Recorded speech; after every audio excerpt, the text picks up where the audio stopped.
তুমি এসেছো নিতে? চলে যেতাম আমি। হাঁটতে হাঁটতে গম্ভীর হলেন আমজাদ সাহেব। সেই কখন থেকে এসে দাঁড়িয়ে আছি, পিয়ন যদি না জানাতো প্রফেসর ডেকেছে তোকে, আমি চলেই যেতাম। অন্তু খেয়াল করলো আব্বু খুব ঘামছে। শীতের দুপুরে রোদ করা নয় মোটেও, তার মাঝেও মুখটা সিক্ত লাগছে। অন্তু বলল, আব্বু সোয়েটার খোলো। কেন?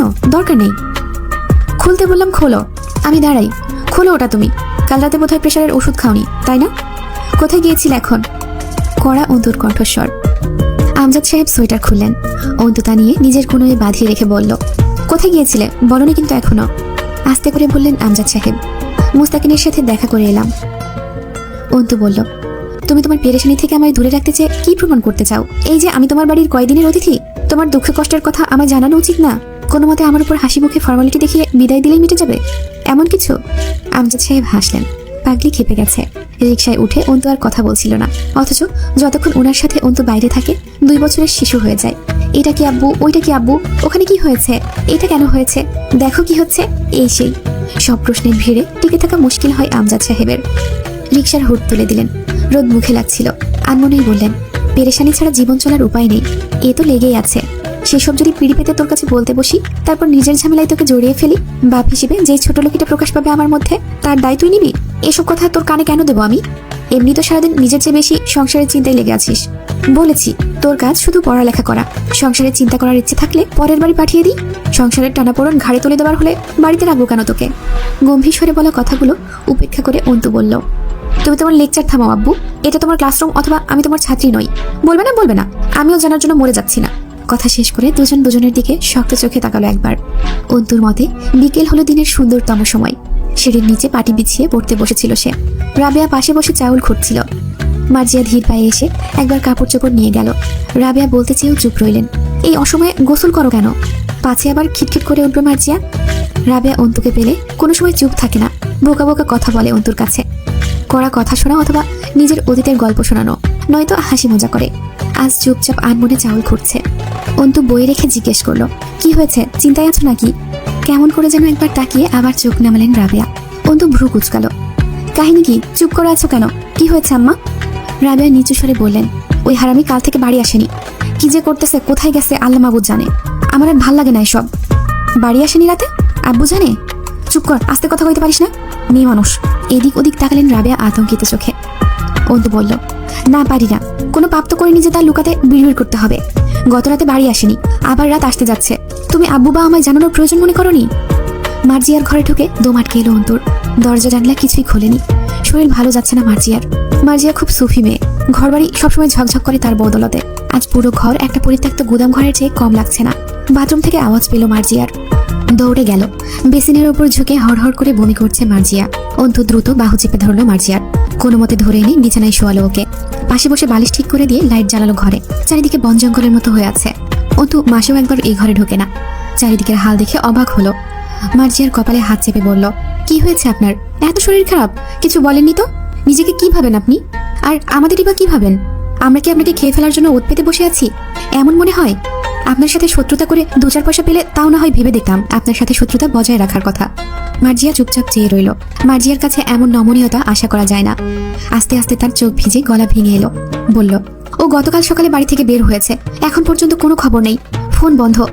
অন্তুর চোয়াল শক্ত হলো। তা কাকে বলেছেন? চেনেন আমাকে?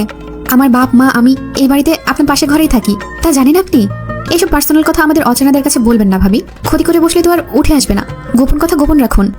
ভারী পা ফেলে বেরিয়ে এলো অন্তু ঘর থেকে। বোরখা পরে বেরিয়ে যাওয়ার সময় রাবেয়া হাই হাই করে উঠলেন, কোথায় যাচ্ছিস তুই অন্তু? এই কথা শেষ করতে না দিয়েই অন্তু হেঁটে দরজার কাছে গিয়ে বলল, ডাকাতি করতে যাবে সঙ্গে? সাহস নেই অত তোমার, আমি বরং যাই। রাবেয়া দীর্ঘশ্বাস ফেললেন। অন্তুটা ভীষণ গম্ভীর, রাগ ও মেজাজ ভীষণ তিরিক্ষি। তিনি ভেবেছিলেন অন্তিক আজকের মধ্যেই ফিরে আসবে, জানানোর দরকার নেই কাউকে। অন্তুকে বললে তৎক্ষণাৎ আমজাদ সাহেবের কানে যাবে, একটা তামাশা হবে। খানিক বাদেই অন্তু কঠিন মুখে একইভাবে ফিরে এলো। রাবেয়ার কোনো কথার জবাব দিল না, সোজা মার্জিয়ার রুমে গেল। পেছনে পেছনে দৌড়ে এলেন রাবেয়া। অন্তু মার্জিয়ার হাতে প্রেগনেন্সি কিট ধরিয়ে দিয়ে বাথরুম অবধি এগিয়ে দিয়ে বলল, যান টেস্ট করে আসুন, মুখের দিকে চেয়ে থেকে সময় নষ্ট করবেন না, দ্রুত যান। রাবেয়া অবাক হলেন। অন্তু প্রেগনেন্সি কিট কিনতে গিয়েছিল? বললেন, আমি তো কিছুই বুঝিনি মার্জিয়া। অন্তু বলল, তা শিওর হলে তো আবার পরীক্ষা করার মতো উদ্ভট শখ জাগতো না আমার আম্মু? রাবেয়া চুপ রইলেন। একটু পর আবার নিজেই বিড়বিড় করলেন, অন্তিক কোনোদিন রাত বাইরে কাটায় না। অন্তু, আমার ভাল লাগতেছে না। কই গেছে? সন্ধ্যা লাগতে যাচ্ছে, এখনো আসলো না। অন্তু একবার তাকালো তার সরলা মায়ের মুখ পানে। অন্তুকে ভীষণ ভয় পান রাবেয়া। অন্তু চোখে আশ্বস্ত করলো, কিছুই হয়নি, শান্ত হও। সন্ধ্যার পর আরো দুবার বমি করলো মার্জিয়া। অন্তু সোফার উপর ছিটিয়ে থাকা কাপড়গুলো ভাঁজ করে ঘরটা ঝাড়ু দিয়েছে। অন্তিক খুব খিটখিটে মানুষ, বিছানায় বসার সময় হাত বুলিয়ে বসার অভ্যাস আছে। কিটে প্রেগনেন্সি পজিটিভ এসেছে। তারপর বেশ কিছুক্ষণ নিঃশব্দে কেঁদেছে মার্জিয়া।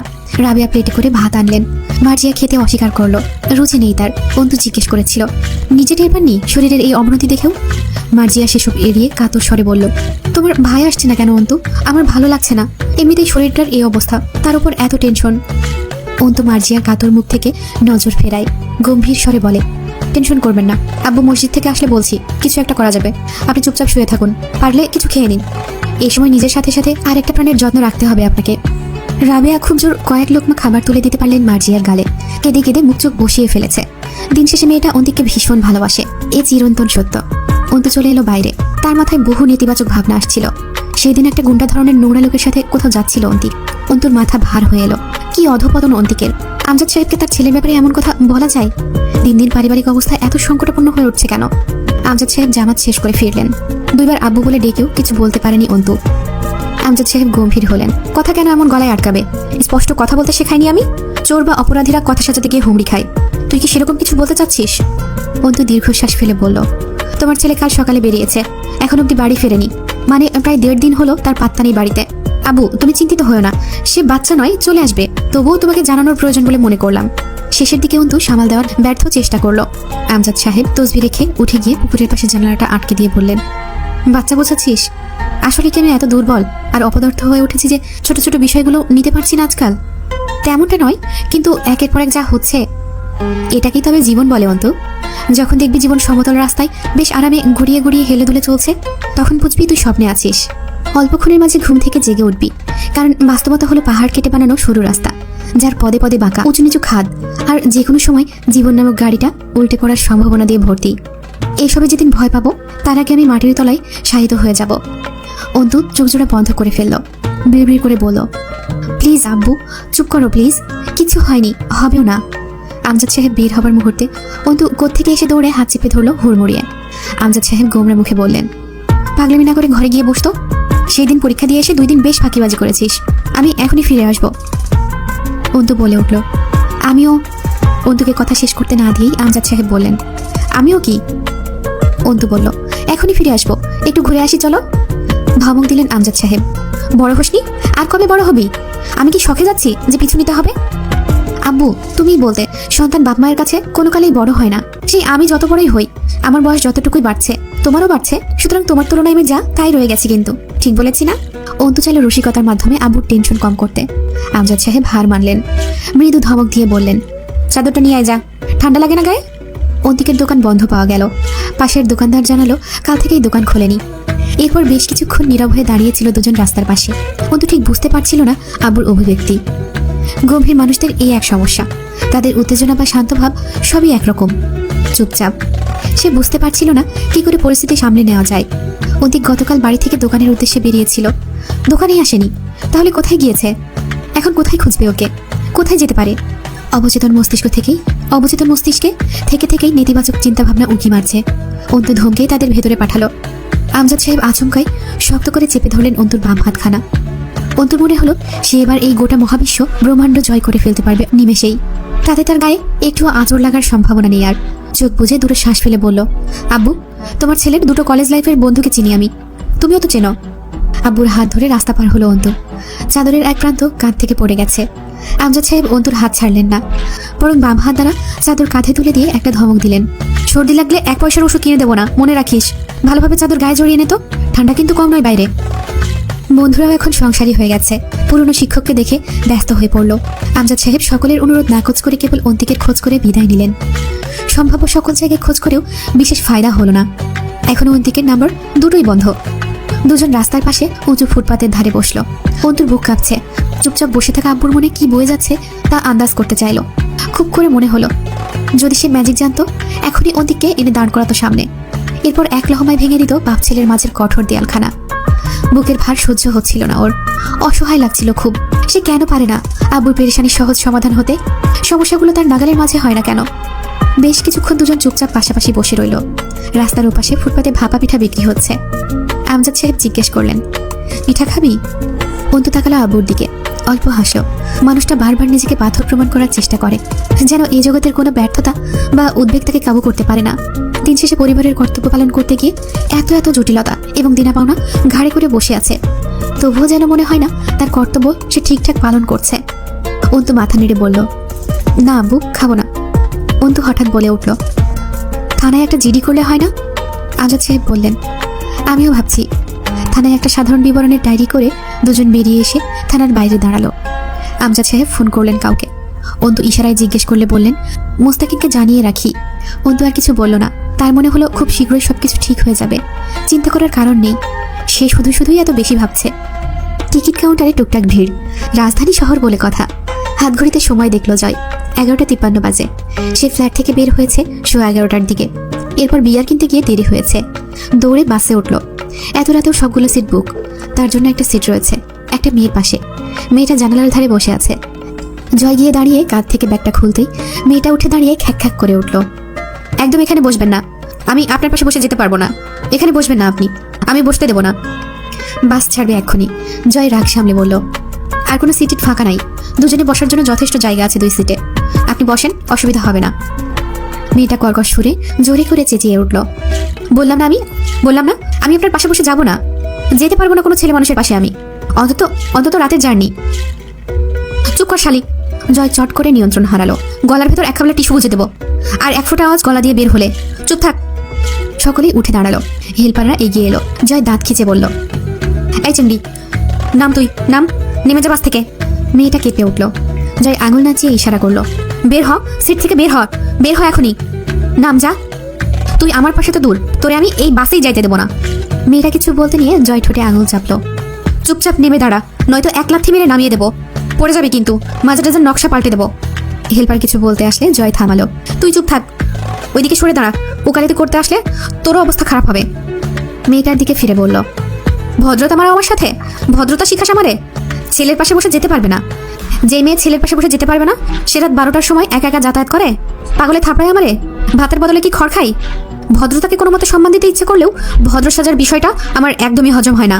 তোরে দেখা লাগতেছে না তুই বিপদে পড়ছিস কোনো, তার মানে স্বেচ্ছায় রাত দুপুরে একা সফর করবার পারস, আর ছেলে মানুষের পাশে বসতে পারস না? তোর মতো বালডারে লাড়ে কোন শালা? আমারে দেখে কি বালবাটা মনে হয় তোরে, যে তোর পাশে বসলে সুরসুরি উঠে যাবে? সুশীলা নারী তুমি, নাটক। তোরে আমি সিনেমা দেখাই, দাঁড়া। পকেট থেকে মানিব্যাগ বের করে বলল, দে টিকিট দে, কই তোর টিকিটটা দে। জয় টিকিটের দাম মেয়েটার হাতে শক্ত করে গুজে দিয়ে টিকিট কেড়ে নিয়ে সিটে ফিরে এসে বসলো।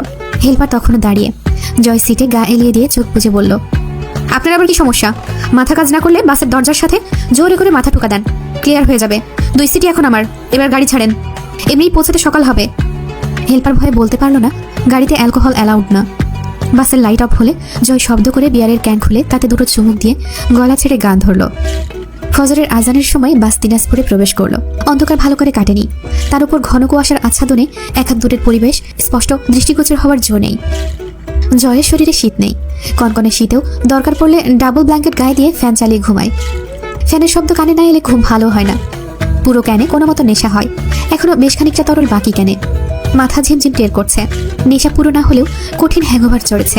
হাঁটতে গিয়ে পা টলছে। নিচের তলায় পুরোটা জুড়েই হামজার স্টিল ওয়ার্কশপ। সেটা পেরিয়ে দোতলা সিঁড়ি ভেঙে দরজায় টোকা দিল। কলিং বেল চাপার আগেই যেন হুট করে দরজা খুলে যায়। জয় চমকে গিয়ে আবারও সামলালো নিজেকে। তরু দাঁড়িয়ে আছে দরজা খুলে।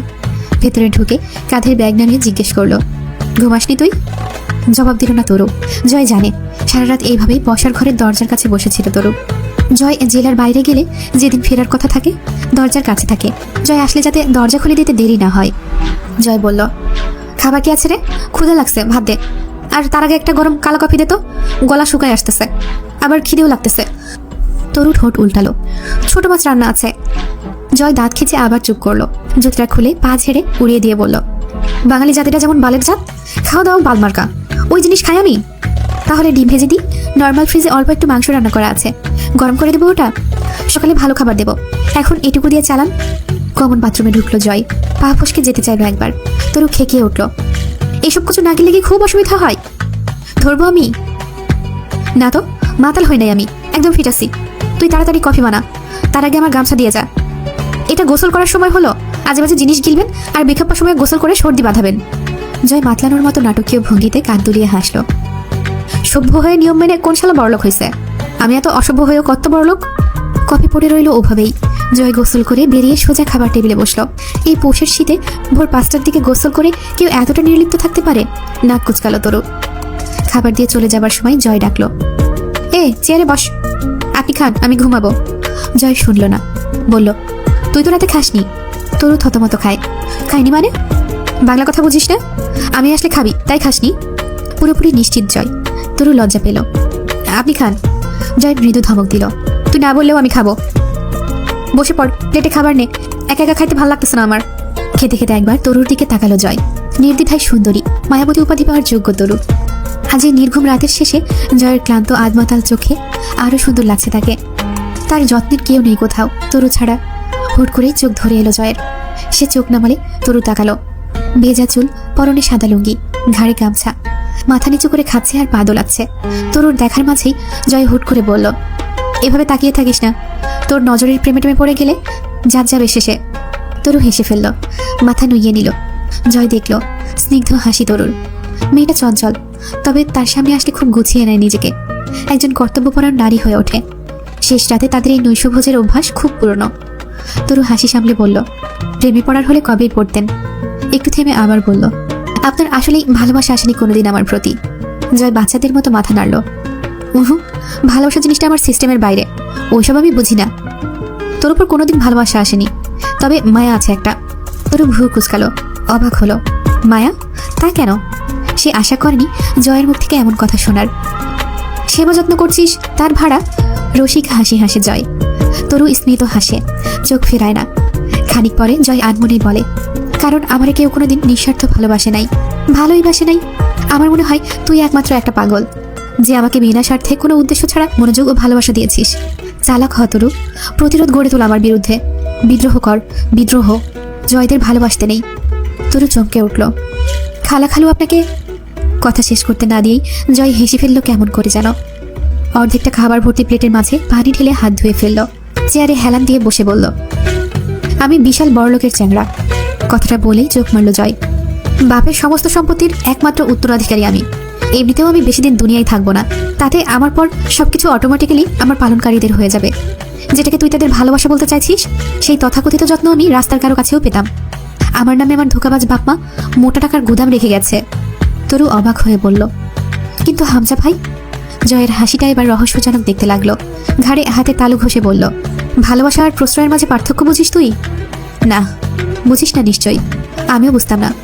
মাঝখানে একটু থেমে দুইবার মাথা ঝাঁকি দিল। ঝিমঝিম করছে মাথাটা। সামলে বলল, ভালোবাসায় প্রশ্রয় কম থাকে, খুব কম। সেখানে কঠোর শাসন থাকে, একবার ক্ষেত্রবিশেষ প্রবল ছাড়। রাস্তায় অপরিচিতকে তুই ধরে কি শাসন করতে যাবি? না। যার উপর টান লাগে, মায়ার টান, যেটাতে তোরা ভালোবাসা বলিস, তারে মানুষ শাসন করে। আমারে কেউ কোনোদিন শাসন করে নাই। তরু কেঁপে উঠল নিজের অজান্তেই। জয় কখনোই নিজেকে নিয়ে বলে না, কোনোভাবেই না। জয়ের উদ্ভট হাসির সাথে এমন সব কথাগুলো খুব বিচ্ছে। জয় আবার বলল, আমি যখন একের পর এক সিগারেট ফুঁকে যাই, হামজা ভাই কোনোদিন ধমক দিয়ে বলে নাই, সিগারেট ফেল আর ছুবি না। ক্লাস 8-এ প্রথমবার সিগারেট ঠোঁটে রেখে আগুন জ্বালাইছি। তখন গলা জ্বলতো খুব, একেবারে ধোয়া গেলার সময় গলা দিয়ে পুড়তে পুড়তে যেত নিকোটিন। কেউ সেদিন চটাং করে একটা থাপ্পড় মেরে কেড়ে নেয় নাই সিগারেট। গলা পুড়ছে, আমি ধোয়া টেনে গেছি, একসময় সয়ে গেল, আর ছাড়তে পারলাম না। হামজা ভাই জানলো, কিন্তু কিছু বলল না। কলেজে ওঠার পর দেখতাম বন্ধুরা ইচ্ছে মতো চুল কাটতে পারে না, বাপ নাকি মারে। কিন্তু আমি যেমন খুশি, যেভাবে খুশি, যা খুশি করে বেড়াতাম। সবাই এই জন্য আমাকে লিডার মানতে শুরু করলো। আমি ওদের কাছে স্বাধীন চেতা, ভাবের গুরু হয়ে উঠলাম। তখন মনে হতো শালার আমারই তো জীবন, আর কি লাগে। সবগুলো দুর্ভাগা। কি জীবন ওদের, ইচ্ছে মতো কিছু করতেই পারে না। বাপের গোলাম সবগুলা। টেবিলে ঝুঁকে পড়ে ঘাড় মুচড়ালো এদিক ওদিক, পরপর চোখের পাতা ঝাপটালো কয়েকবার, চোখ বুজে হাসলো আবার।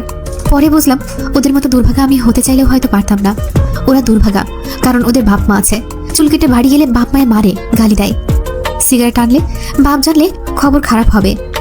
আমার এসব হওয়ার চান্স নাই, কারণ আমার তো বাপ মাই নাই। কে মারবে আর কে গালি দেবে? আমাকে শাসন করার তো কেউ নাই। আমি সিকান্দার, আমি বাদশা। টেবিলের এক কোণে কফির মগ রাখা ছিল। কফি ঠান্ডা শরবত হয়ে গেছে। তাতে চুমুক দিয়ে বলল, রাত করে বাড়ি ফিরলে হামজা ভাই জানলে 2-4টা গালি দেয়, কিন্তু তা ভয় পাওয়ার মতো না। মাল গিলে ঢুলতে ঢুলতে বাড়ি ফিরলে মামি যত্ন করে ঘরে তুলে শুয়ে দিয়ে যায়। আমার বন্ধুরা বলতো রাত 11টার সময় বাড়িতে ঢুকলে মা নাকি বাপের কানে অভিযোগ লাগায়, পরে বাপ পেদানি দেয় ইচ্ছে মতো। মা জাতের ওপর চরম রাগ হতো আমার মামি তো রাগ করে না। আমি শেষ রাতে বাড়ি ফিরলেও দিব্যি হাসি মুখে দরজা খুলে চুপি চুপি ঘরে তোলে আমায়। আমার মাও নাই, ভয়ও নাই। কেন এত সুখ পেয়েছি বলতো আমি? কারণ আমার অপরাধের বখাটেপনা দেখে 2 গালে কষে 2টো থাপ্পড় মারার মতো বাপ নামক বিপদটা ছিল না আমার। চুল বড় করে কাটলে তা ছোট করে কেটে আসতে, ফের আবার সেলুনে পাঠানোর জন্য মা নামক ঘ্যান ঘ্যান করার রেডিওটা ছিল না আমার। দিন দিন পাওয়ার আর জিদ সমান্তরাল হারে বাড়ছে। দাঁত বের করে হাসলো জয়। মামার সাথে চাকরের মতো ব্যবহার করেও কোনোদিন একটা ধমক খায়নি। ডান কানে তর্জনী আঙুল ঢুকিয়ে ঝাঁঝালো। 2বার চোখ ঝাপটে মুচকি হাসলো আবার।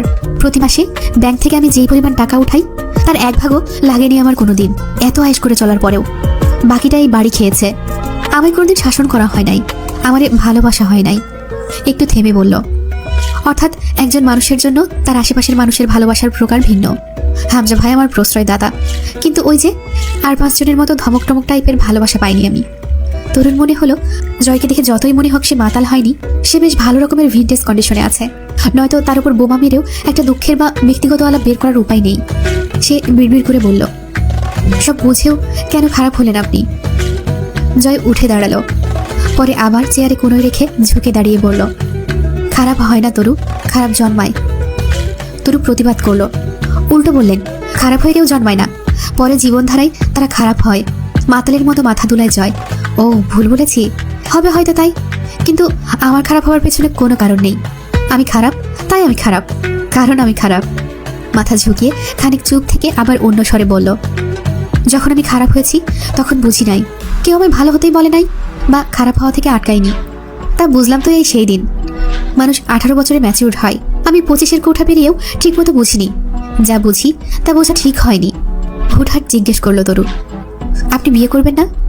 জয় ভাবু খাওয়ার নাটক করলে তোকে করতাম, যত্ন তো কম করিস না আমার, কিন্তু বাইরের থালায় স্বাদ চেখে বেড়ানো পাবলিক আমি, শুধু শুধু কাউকে ঘরে তুলবো ঘর পাহারা দিতে? তাছাড়া ভালো না বেশে বিয়ে করা ঠিক না। আমি কারো প্রেমে পড়িনি কোনোদিন। তুই মায়ায় বাঁধিস, কিন্তু আমি জানি ওইটারে ভালোবাসা বলে না। তোর যত্ন মনোযোগ আমার উপর অপরিহার্য তরু, তুই ছাড়া দিন চলে না। কিন্তু কেন যে তোকে ভালোবাসতে পারলাম না? ভালোবাসলে সত্যিই বিয়ে করে বাড়ি নিয়ে যেতাম। শালা, আমার আর উন্নতি হবে না রে। তরুর 2 চোখ সজল হয়ে উঠল। ভাঙা কণ্ঠে ক্ষোভের সাথে বলল, মায়া কেন লাগে? দয়া হয় আমার উপর, তাই না? হুহু, দয়া না, মায়া। মায়া কেন আছে? জয় এবার প্যাচপেচে হাসলো। আমিও অনাথ, তুই বাপমা থেকে অনাথ। চলে চলে খেলাতো ভাই। আকাশ পুরোপুরি আলোকিত প্রায়।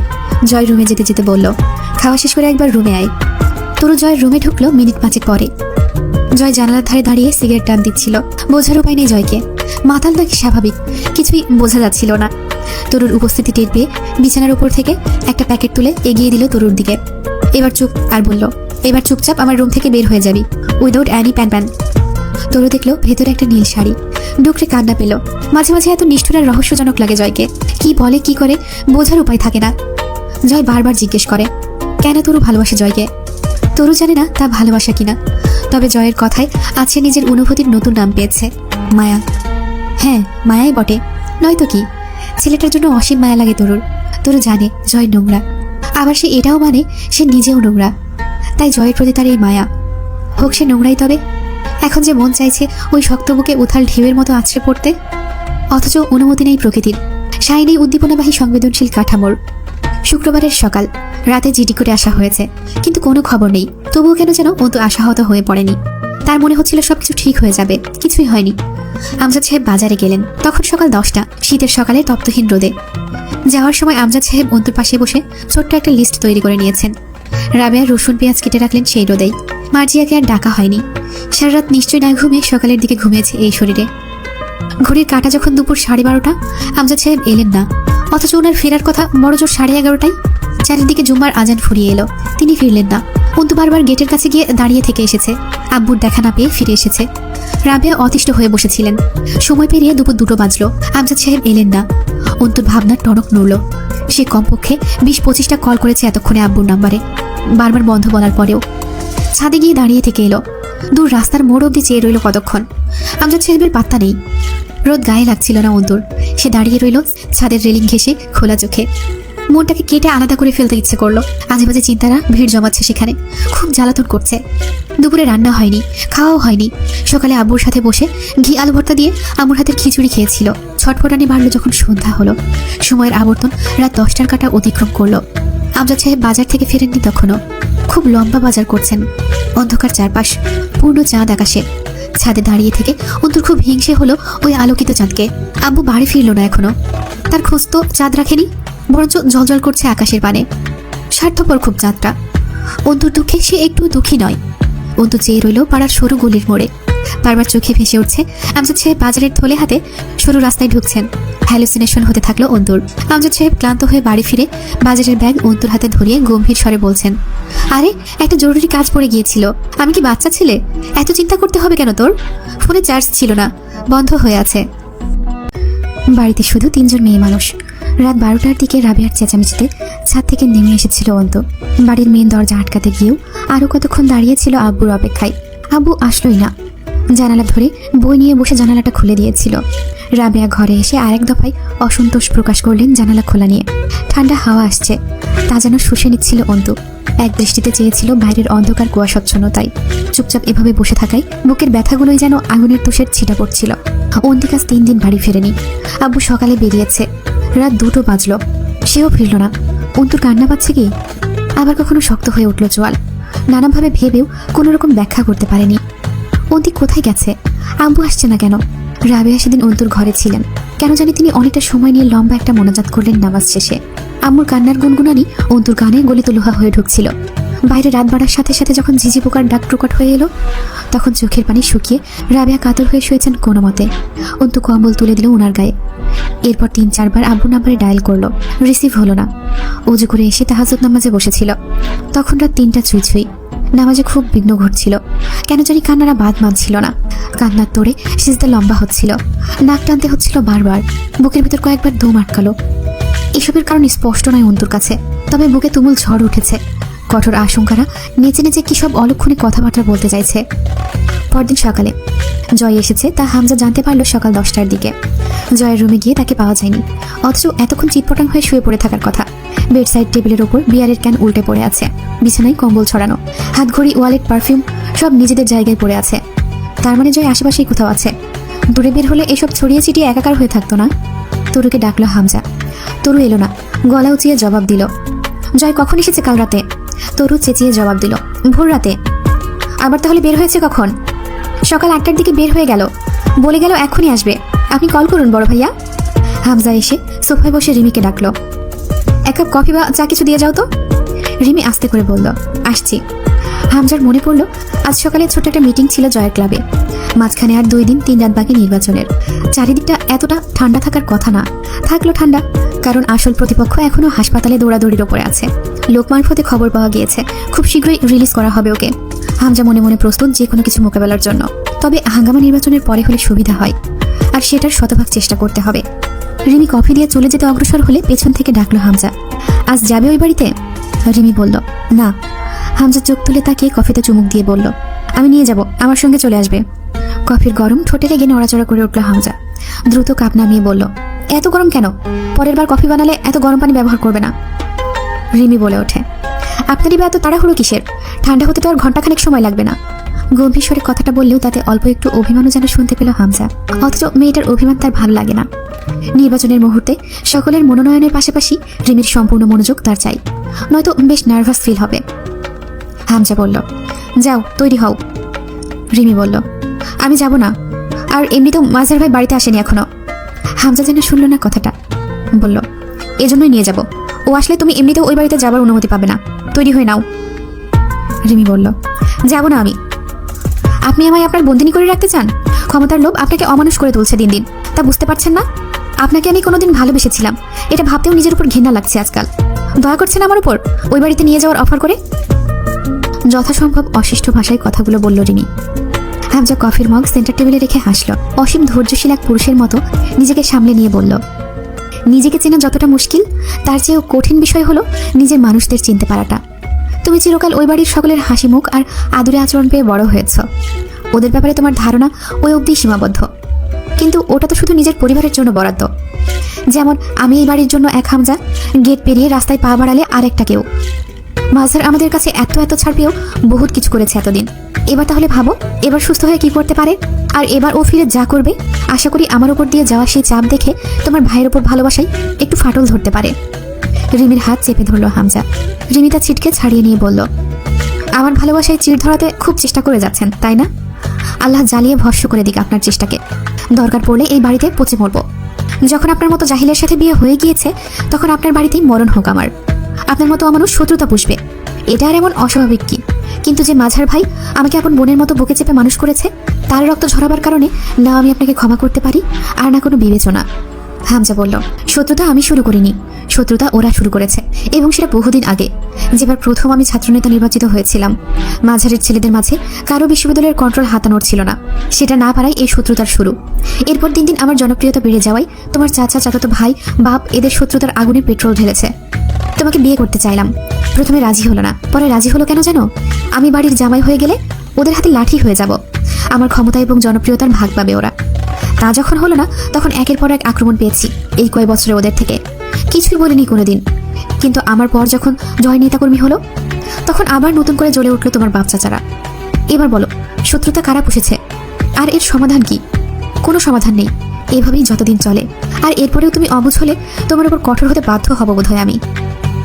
রিমি আর এক মুহূর্ত দাঁড়ালো না, তখনই গান গাইতে গাইতে ঢুকলো জয়। হামজা ভাইয়ের হবে জয়, ও ভাবি গো, হামজা ভাই খারাপ লোক, জয়ের মালা তারই হোক। উড়ছে পাখি, দিচ্ছে ডাক, হামজা ভাই জিতে যাক, ও আমার ভাবি গো, ও প্রাণের ভাবি গো। হামজা হেসে ফেলল।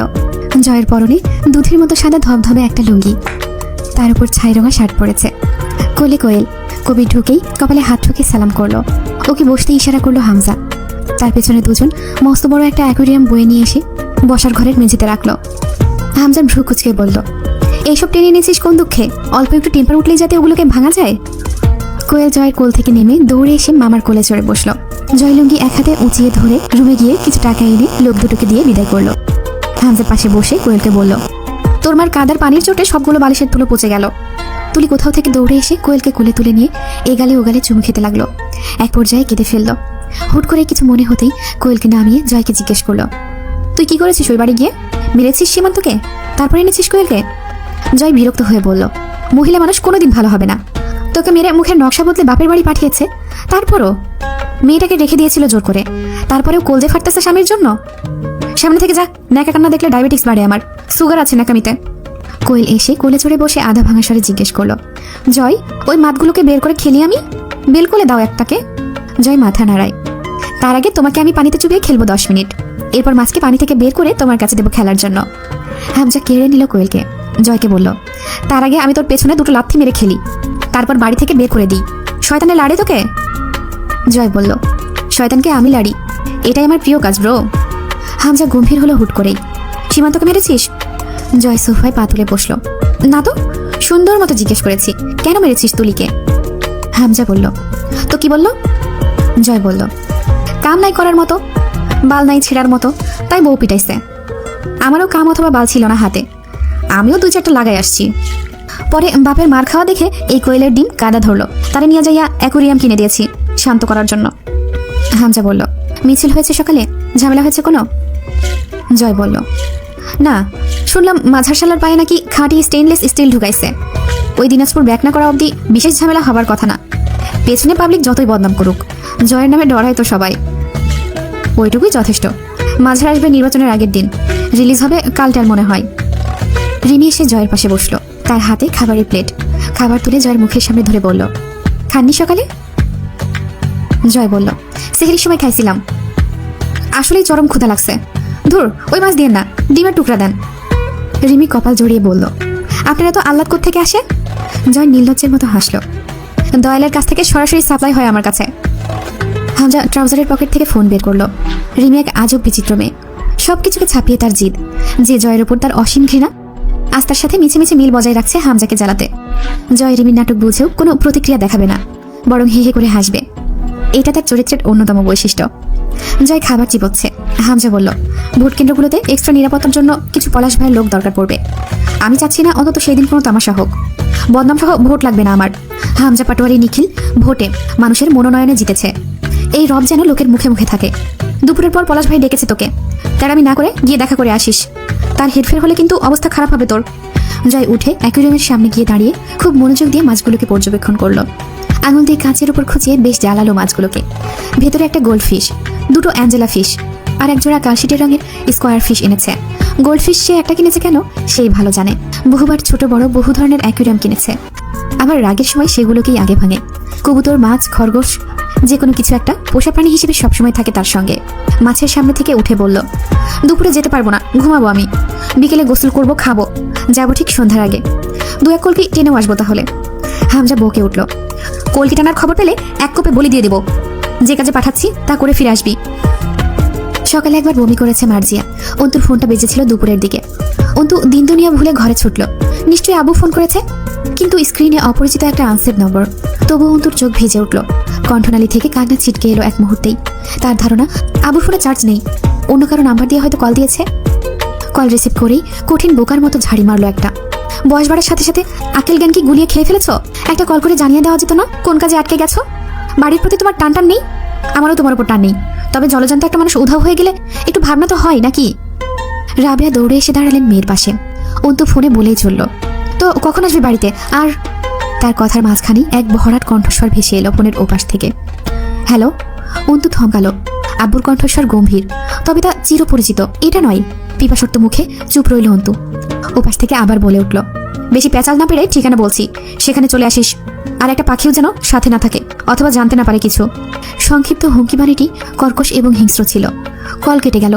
সাথে সাথে একটা মেসেজ এলো, সেখানে একটা ঠিকানা লেখা, কাহারোল থানার নয়াবাজার মসজিদ।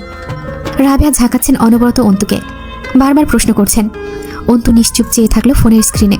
অন্তুর মাথায় এলো, ঠিকানায় উল্লেখিত জায়গাটা ঢেপা নদীর তীরে নির্জন এলাকার দিকেই নির্দেশ করছে। অন্তুর মাথা কাজ করা বন্ধ করে দিয়েছে ইতিমধ্যে।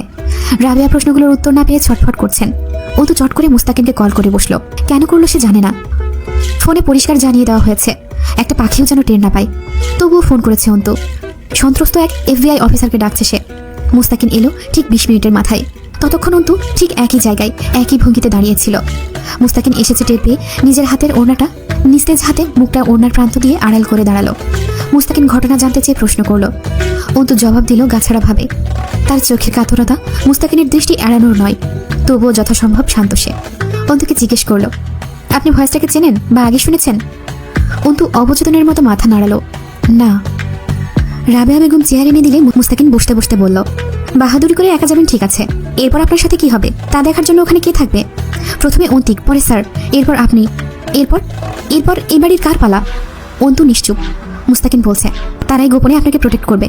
ওরা জানতে পারবে না কেউ গিয়েছিল আপনার সঙ্গে, এবং তা নিশ্চিত করার দায়িত্ব আমার। অন্তু রাজি হয়নি। প্রয়োজন নেই অফিসার, আমি কোনো ধরনের ছোট্ট একটা রিস্ক নিতে প্রস্তুত নই। আমার মন বলছে ওরা ভয়ঙ্কর। কথার খেলাপি হলে খারাপ কিছু হতে পারে। রাবেয়া কান্না লুকালেন শাড়ির আঁচলে। অন্তু নিস্তেজ পায়ে এগিয়ে গিয়ে আলতো করে একবার আম্মুকে জড়িয়ে ধরল। বেরিয়ে যাওয়ার সময় মুস্তাকিন সামনে দাঁড়িয়ে বলেছিল, 1 ঘন্টা সময়, এর মাঝে আপনি না ফিরলে আমি ইচ্ছেমতো পদক্ষেপ নিতে পারি। মুস্তাকিন কেমন করে যেন চেয়েছিল মিনিট খানিক অন্তুর চোখের দিকে। সে চোখের রহস্য বোঝার উপায় নেই।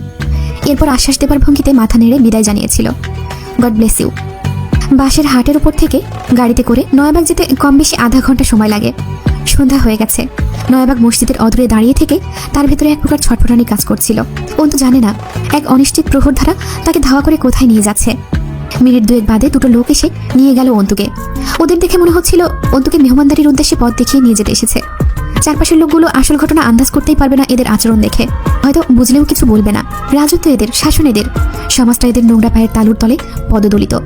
রাস্তাটা ক্রমশ ঢালু হয়ে এগিয়ে গেছে, দুপাশে বন জঙ্গল এলাকার মতো, এক কথায় নির্জন একটি জায়গা। অন্তু হাসলো। তার হাসি পাচ্ছে নিজের জীবনের ঘটনা প্রবাহের ওপর এবং অনিশ্চিত আগামীকালের ওপর। আবার হাত পা শিরশির করছে। সেটাকে পাত্তা না দিলে মানসিকতা মেরুদণ্ডহীন এক কেঁচোর মাফিক পরিণত হয়ে পড়বে, যাকে আলতো পায়ের চাপে পিষে মারা যায়। অন্তু চাইল শক্ত হতে, কিন্তু পারা যাচ্ছে না। নারী মন মচকে যাচ্ছে। একদম নির্জন জায়গাটির কেন্দ্রে দাঁড়িয়ে আছে একটি বাংলো, অথবা বলা যায় কোয়ার্টারের মতো বিল্ডিং। রংচটা দেয়াল, মরিচা ধরা লোহার জানালা। ওর পেছনেই হাঁটছিল লোক দুটো। এত কাছে গা লাগিয়ে হাঁটছে, এতক্ষণে বেশ কয়েকবার প্রায় ছোঁয়া লেগে গেছে। বাড়ির গেটের ভেতর দিয়ে ঢুকতেই চোখে অন্ধকার দেখলো। ঘুপচির মতো ভেতরটায় বিশ্রী গন্ধ আসছে চারপাশ থেকে। অন্তুর মাথা চক্কর কেটে উঠল অসহ্য দুর্গন্ধে। মদ আর ড্রাগসের গন্ধ মিশে একাকার হয়ে একটা ভ্যাপসা পেট গুলানো দুর্গন্ধের সৃষ্টি করেছে। সিঁড়িতে ওঠার সময় বেশ কয়েকবার লোক দুটো যেন ওকে ইচ্ছে করেই ছোঁয়ার চেষ্টা করলো। অন্তর কিছু করার নেই। তার মনে হতো সে প্রতিবাদী, অল্প হলেও তার সামনে কোনো অন্যায় টিকার না। কিন্তু আজও সব কাজ করছে না। তার হাত পা অবশ হয়ে আসছে। কলেজের ছোকরাদের অথবা পাড়ার মহিলাদের সম্মুখে প্রতিবাদী আওয়াজ উঠানোটাই জীবনের জিদ এবং নিরাপত্তা নয়। আজ মনে হচ্ছে তার প্রতিবাদ বোধহয় শুধুই মহিলা এবং সাধারণ অসভ্যদের সামনে সীমাবদ্ধ। এখানে কেন সে একটা চলন্ত পুতুলের মতো হেঁটে চলছে এভাবে? কোনো প্রতিবাদের ভাষা মুখে আসছে না, হাত উঠছে না, শরীরে কম্পন ধরেছে, মনে নারীসুলভ দুর্বলতা বিরাজ করছে। অসহায়তার চাদরে পুরো অন্তঃসত্ত্বাটা বাজেভাবে ঢাকা পড়েছে। অর্থাৎ এই সমাজের খারাপদের সম্মুখে টিকে থাকার মতো প্রতিবাদ রপ্ত করা সাধ্যের বাইরে। সে না হয় পারেনি, আচ্ছা নাই বা পারলো, কিন্তু মুস্তাকিন সে একজন FBI অফিসার। তার কাছে নাকি হুমকির চিরকুট আসে, শাসানো ফোন কল আসে, মাঝপথে কেস দাবিয়ে দেওয়া হয়। সমাজে আসলে কাদের বিচার চলে? কারা ভালো আছে? চিৎকার করে কেউ যেন কানের তলা ফাটালো আর বলল, খারাপরা ভালো আছে, একমাত্র খারাপরাই তুলনামূলক ভালো আছে। দোতলায় নিয়ে যাওয়ার পর অন্তর মনে হয়েছিল তাকে কোনো কক্ষে বন্দি করে দেওয়া হবে। নারী মন আঁতকে গুঁড়িয়ে উঠেছিল। কিন্তু তাকে বদ্ধ রুমগুলো পার করে রুপটপের সামনে নিয়ে যাওয়া হলো। চারপাশ ততক্ষণে অন্ধকার হয়ে এসেছে। রুপটপটাও পুরনো, শ্যাওলা পড়েছে, পুরনো বিল্ডিং। মাগরিবের আজান শোনা হয়ে গেল একবার। রুপটপে পা রেখে মাথা তুলে আশপাশ দেখল। দুটো লোক গা ঘেঁষে দাঁড়িয়ে আছে। কয়েকজন পুরুষের সম্মিলিত হাসির আওয়াজ পেয়ে তাকালো। সোফাতে গা এলিয়ে বসে আছে একজন পুরুষ। জলজলে বিড়ালের মতো চোখ, খাড়া নাক অনেকটা খিলানির মতো, পাটাগুলো যেন ফোনা তুলে আছে, ঠোঁটে প্যাচপ্যাচে হাসি ঝুলছে। তার সম্মুখে পিঠ ফিরিয়ে বসে আছে আরেকজন লোক। এক মুহূর্তের জন্য অন্তর মনে হলো এই পিঠ ফেরানো মানুষটাকে সে চেনে। চারিদিকে কুয়াশা ঘন হয়ে আসছে, দিনের আলো ফুরিয়েছে। রুপটপটাকে বাহির থেকে পুরনো পরিত্যক্ত জায়গা মনে হলেও এখন বুঝলো এক অভিজাত বৈঠকখানার চেয়ে কম নয় এটা।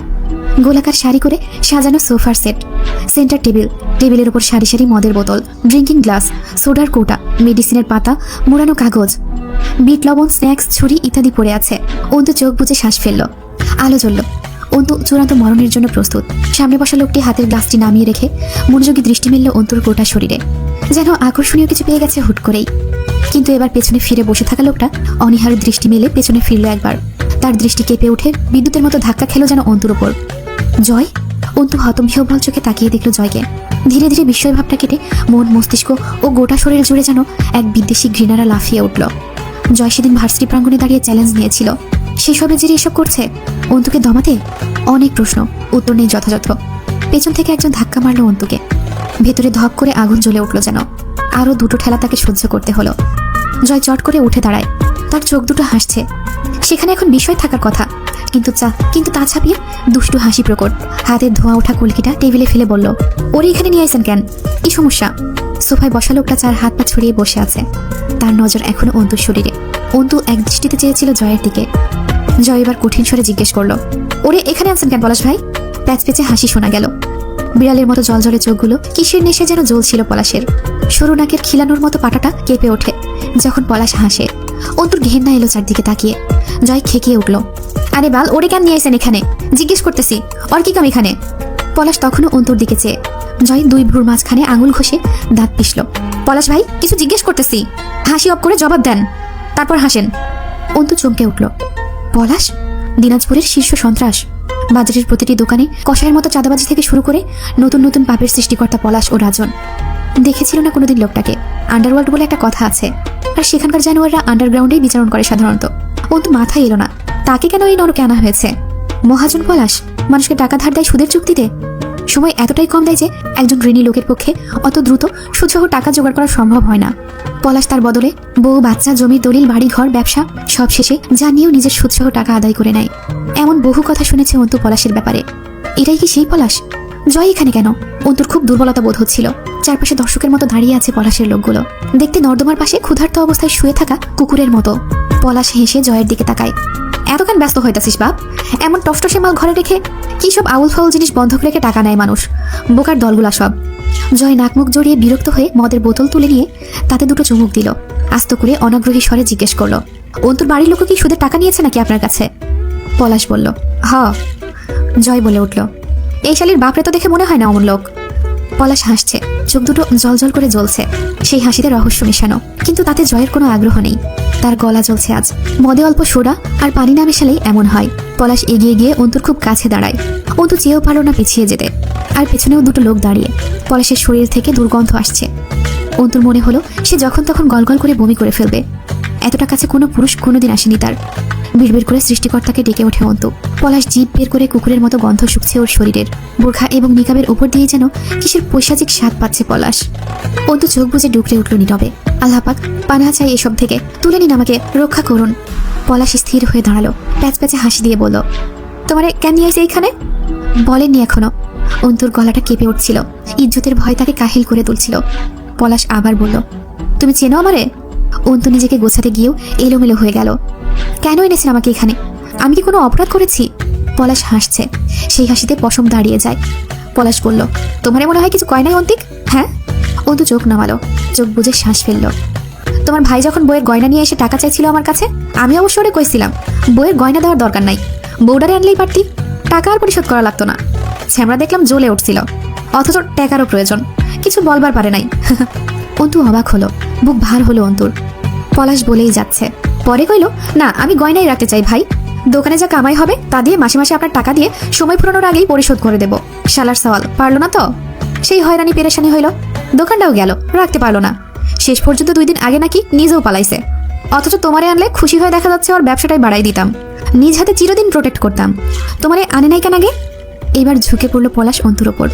জানতাম না যে তুমি এত সুন্দরী, জানলে অন্তিক ছ্যামড়ার সুদ আসল চাঁদা দোকানের কামাইয়ের ভাগ সবটাই মাফ করে দিতাম।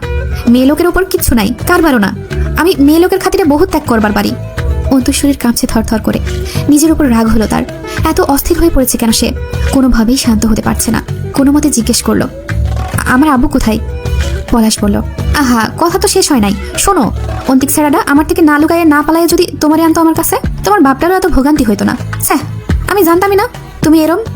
অন্তুর কলিজাটা ছ্যাদ করে উঠল, অনিয়ন্ত্রিতভাবে এক চরম ভুল হয়ে গেল তার দ্বারা। থাবা দিয়ে পলাশের শার্ট খামচে ধরে বলল, এই জানোয়ারের বাচ্চা, কি বলি তুই? আব্বু কোথায়? আব্বু তোর কাছে? কি করেছিস তুই আব্বুর সাথে? আব্বু কই?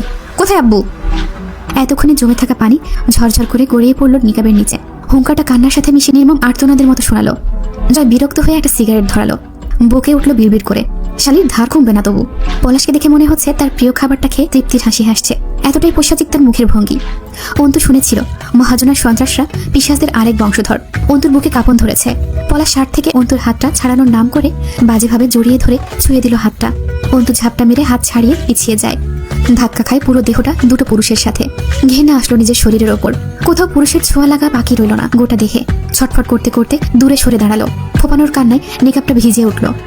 জয় সোফা ঘুরিয়ে নিয়ে বসেছে, সে খুব আরামে আছে। যাত্রাপালা দেখতে এসেছে, সামনে খেলা হচ্ছে আর সে দেখছে। তার হাতে স্বল্পমাত্রার বিয়ারের ক্যান।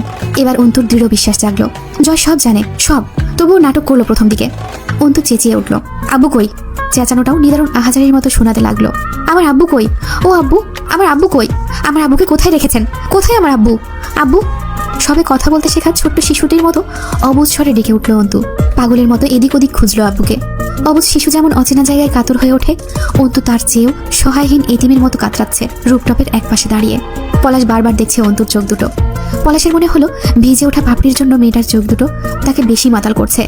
নোংরা চাহিদারা উতলা হয়ে উঠেছে তার পুরুষ দেহে। অন্তুর আর্তনাদ এক একবার কানে যাচ্ছে, আর কামনা তাড়নার আগুনে কেরোসিনের ছিটা পড়ছে। এগিয়ে গেল অন্তুর দিকে। ক্ষুধার্ত পিশাচ যেমন রক্ত পেলে জলজলে হেসে ওঠে, সেই রকম হেসে বলল, আব্বুকে দেখতে চাও সুন্দরী? তার মানে তুমি আমার কাছে কিছু চাও? অন্তু থেমে যায়, অবুঝের মতো তাকিয়ে থাকে পলাশের দিকে।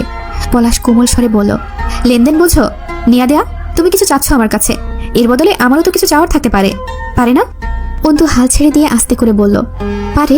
তারপর একটু সপ্রভিত হলো, আমি বুঝতে পারছি, ওদিকে টাকাটা পরিশোধ করতে হবে।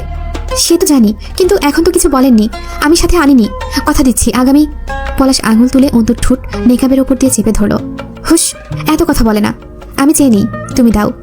অন্তু তাকিয়ে রইল, তার সরলতা ব্যর্থ গেল বোধ হয়। পলাশ খুব সাবলীলভাবেই বলল, নেকাবটা খোলো, দেখি মুখটা। অন্তু থমকে দাঁড়ালো। পলাশ বোঝালো, লেনদেন? আমি তোমার মুখ দেখব, তুমি তোমার আব্বুর মুখ। পাথরে পরিণত হলো অন্তু, নির্বাক চোখে দেখলো পলাশকে। পলাশ এগিয়ে যায় আর একটু ওর দিকে, বেখবর আক্রমণ করে বসে অন্তুর ওপর। খপ করে অন্তুর মেয়েলি হাত দুটো নিজের হাতের থাবায় পুরে অন্তুর পেছনে আটকে ধরে। তাতে পলাশের শরীরের সামনের অংশের সিংহভাগ ছুঁয়ে যায় অন্তুর নারী দেহে। অপর হাত দিয়ে অন্তুর বুকের ওপর থেকে গলার নিচে লেহন করার মতো হাত বুলায়, যেমন করে কুকুর তার খাবার চাটে জিহ্বা দিয়ে।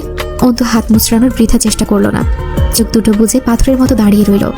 কিন্তু কিন্তু আশ্চর্যজনকভাবে সেদিন পাথরের চোখ বেয়ে টপ টপ করে কয়েক ফোঁটা তপ্ত জল গড়িয়ে পড়ল।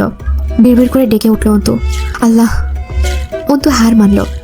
আমি খুলছি নেকাব, আমি খুলছি নেকাব, আমি খুলছি। পলাশ পারত নিজে খুলতে, খুলল না। সে অন্তুকেই বাধ্য করলো। এতে তার চোখে মুখে জিতে যাওয়ার চমক। অন্তুর কাছ থেকে সরতে ইচ্ছে করছিল না, তবুও নিজেকে টেনে নিয়ে অল্প সরে দাঁড়ালো যেন। অন্তুর হাত কাঁপছে, নেকাব অব্দি উঠছে না। এত বছরে কোনোদিন কেউ মুখ দেখেনি তার, আজ দেখবে। শরীরের উপর ঘেন্না লাগছে। এই শরীরের বিভিন্ন জায়গা আজ নষ্ট হাতের ছোঁয়া পেয়েছে। নিজেকে এক পেশে নষ্ট মনে হচ্ছিল তার, তবুও কেন যে নেকাব খুলতে হাত উঠছিল না মুখের ওপর। ছোঁয়ার চেয়ে নজর বেশি ভয়ঙ্কর। সন্ধ্যার আকাশে কুয়াশার আবরণ পরিবেশটাকে আরো গুমট করে তুলেছে। পলাশের ধৈর্য কুলাচ্ছিল না। পলাশের ধৈর্য যদি ঘটল, আবার এগিয়ে এলো অন্তুর দিকে। খুলবা নাকি টেনে খুলে ফেলবো? আমি একটা কথা বলতেছি, ওইটার পিছনে সাহস দেখায় আবার চুপ করে আসো। মোটেও ঠিক না, এটা ঠিক না। হাত বাড়ায় পলাশ। অন্তু সেই দিন এই মুহূর্তে কেন যেন জয়ের দিকে তাকিয়েছিল একবার। তবে খেয়াল করে দেখলে তার চোখে অল্প আশা দেখতে পাওয়া যেত বোধ হয়, যা সে জয়ের কাছে করছে। কোনো যুক্তি নেই এই আশার, তবু অন্তুর বোধহয় সেই ভয়টা লাগে না জয়কে, যেটা পলাশের জন্য তৈরি হয়েছে এই কিছুক্ষণেই। জয় আরাম করে বসে বিয়ারের ক্যানে চুমুক দিচ্ছে। তার সামনে কিছু ঘটছে, তেমন খেয়ালই নেই তার মাঝে। নিজের এমন বোকা আসার কথা ভেবে তাচ্ছিল্য এলো অন্তুর নিজের ওপর। জয়ের চোখে মুখে তখন স্পষ্ট লালসা, তাকে এক নজর নগ্ন অবস্থায় দেখার লালসা। তার অবশ্য রাগ হচ্ছে অন্তুকে এত লোক দেখবে, যে চেহারাটা তার নিজের পছন্দ, কিন্তু বাধা দিল না। এখন নিকাবটা খুলে ফেললে অন্তুর চেহারা দেখতে পাবে সে। দু চোখে তার অধীর অপেক্ষা। চেহারা দেখার চাহিদাকে ছাপিয়ে পলাশকে ঠেকানোর ইচ্ছে বা প্রয়োজনীয়তা অনুভব করল না সে। পলাশ অন্তুর বাহুটা জড়িয়ে ধরার সময় অন্তুর বুকের ওপরের ওড়নার প্রান্তটা পলাশের হাতের থাবায় এলো। অন্তু হাত দিয়ে ঠেকানোর চেষ্টা করলো। পলাশ অন্তুর হাতটা খামচে ছুঁড়ে ফেলে পেছনের দিকে। সজোরে আঘাত হানে হাতটা গিয়ে পেছনের খচখচে দেয়ালে। নিশ্চিত চামড়া চিলে রক্ত বেরিয়ে এসেছে। পলাশ অকথ্য ভাষায় গালি দেয়, তাড়াতাড়ি খোল, ন্যাকামি মারোস। একটানে নয়, বরং ছিঁড়ে ফেলল অন্তুর চেহারার আবরণটা। অন্তুর গলা থেকে একটা সরু আহাজারি বেরিয়ে আসে। সেই আহাজারিতে চোখ তুলে তাকায় জয়, আর নজর ফেরায় না। পলাশ ঝটকা খেয়ে অল্প সরে দাঁড়ায় অন্তুকে ভালোভাবে দেখার জন্য। মেয়েটার কান্না থেমে গেছে, চোখের পাপড়ি ভেজা, অথচ পানি গড়াচ্ছে না। মুখটা লাল হয়ে আছে, চিকন ঠোঁটের কিনারা মাঝে মাঝে উত্তেজনায় কেঁপে উঠছে। জয় আর অন্তুর এক দুর্বোধ্য দৃষ্টি বিনিময় হলো সেই মুহূর্তে। পলাশ হাসছে, তার হাসি কথা বলছে। জীবনে প্রথম বোধহয় বহুল আকাঙ্ক্ষার বস্তুর সামনে দেখতে পেয়ে দুটো চোখও হাসছে। সে অভিভূত, সে আসক্ত। নিঃশ্বাস জোরে জোরে পড়ছে পলাশের। আশেপাশে কমপক্ষে 10-15 জন পুরুষ অন্তুকে গিলছে। অন্তু তাকিয়েছিল জয়ের দিকে, কিন্তু জয় হুট করেই নজর ফিরিয়ে বিয়ারের ক্যানটা পাশে রেখে ঘাড় ঘুরিয়ে হা করে শ্বাস ফেলল। অন্তুর আর কান্না পাচ্ছে না। আব্বু বলতো, ছাগল যদি জবাই হয়ে গেল, সেটাকে কাবাব করা হোক আর ঝোল রেঁধে খাওয়া হোক, অথবা কিমা করা হোক, ছাগলের আর কিছুই যায় আসে না। পলাশ হেসে উঠল এবার শব্দ করে, আরে বাস, তোমার বাপের ঘরে এরকম এখানে আইটেম আছে, জানলে কি আর বেচারা। অন্তুর ভেতরে একটা তীব্র যন্ত্রণা শুরু হলো। সে আজ প্রদর্শনীর পণ্যের মতো এতগুলো পুরুষের মাঝে প্রদর্শিত হচ্ছে। আব্বু বিষয়টা সহ্য করতে পারবে? নেকাবের এক অংশ ছিঁড়ে পলাশের হাতে গিয়েছিল, সেটা পলাশ ছুঁড়ে ফেলল। যে অংশটুকুতে অন্তুর গলা পেঁচিয়েছিল তা নিস্তেজ হাতে আস্তে করে খুলে ফেলে দিল অন্তু। এখন শরীরে বোরখা, বুকের ওপর এক টুকরো ওড়না আছে। সকলেই তাকে দেখছে। অন্তু প্রস্তুত হয় আমজাদ সাহেবকে যে কোনো হালে দেখতে। মুখে মোচড়ামুচড়ি শুরু হয়। অন্তু বাঁ হাতের তর্জনী ও মধ্যমা আঙুল সজোরে চেপে ধরে বুকের মাঝখানটায়। আকাশের দিকে তাকিয়ে সৃষ্টিকর্তার কাছে অভিযোগ করল। দুজন দুপাশ ধরে আমজাদ সাহেবকে নিয়ে ছাদের ঘরে প্রবেশ করল। সেই জায়গাটি আলোকিত। তার পাশের অন্ধকারের ভিতরে বসে আছে জয়। অন্তু কয়েক কদম পিছিয়ে ছাদের দেয়ালের সাথে ঠেকে দাঁড়ালো। শরীরটা থরথর করে কাঁপছে আবার। অন্তু হাউমাউ করে কেঁদে উঠল, মুখে হাত চেপে ধরে, কিন্তু আওয়াজ হলো না।